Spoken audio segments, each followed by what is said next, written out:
Port व्हिजिटला गेलो. तिथे आम्ही पोर्ट व्हिजिटला गेल्यानंतर खूप म्हणजे कंटेनर कुठे जातात आणि समुद्रामध्ये तिथून दुसऱ्या देशामध्ये कसे एक्सपोर्ट केले जातात, कुठे एक्सपोर्ट केले जातात आणि ते कंटेनर तिथे 3 वेसल आलेल्या होत्या, मोठमोठ्या वेसल होत्या. ऑइल कंटेनरचे होते, त्यानंतर म्हणजे बाकीचे प्रोडक्ट्स होते ते 3 वेसल मोठे मोठे आम्ही बघून खूप भव्य दिव्य होत होते. भरपूर कंटेनर होते आणि ते उचलून वेसलमध्ये चढवत होते. खूप मोठ्या मोठ्या वेसल होत्या. तर ते आम्ही स्वतः डोळ्याने जे ऑब्झर्व केलं ते आम्हाला खूप प्रॅक्टिकली छान अनुभव आला त्याचा.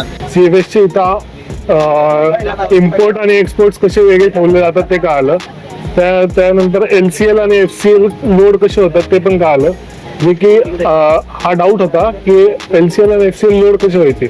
मला कळालं की FCL डायरेक्ट जातात की काही म्हणजे खोलून बघत नाही वगैरे काय नाही, ते डायरेक्ट पोर्टला जातात. दुसरं म्हणजे पोर्टला आम्ही नंतर पोर्टला गेल्यानंतर आम्हाला म्हणजे माझं फर्स्ट टाइम होतं. मी टर्मिनल बघितले, पोर्ट टर्मिनल, आणि एवढी मोठी जागा बघून असं फील झालं की काहीतरी आपण काहीतरी करू शकतो.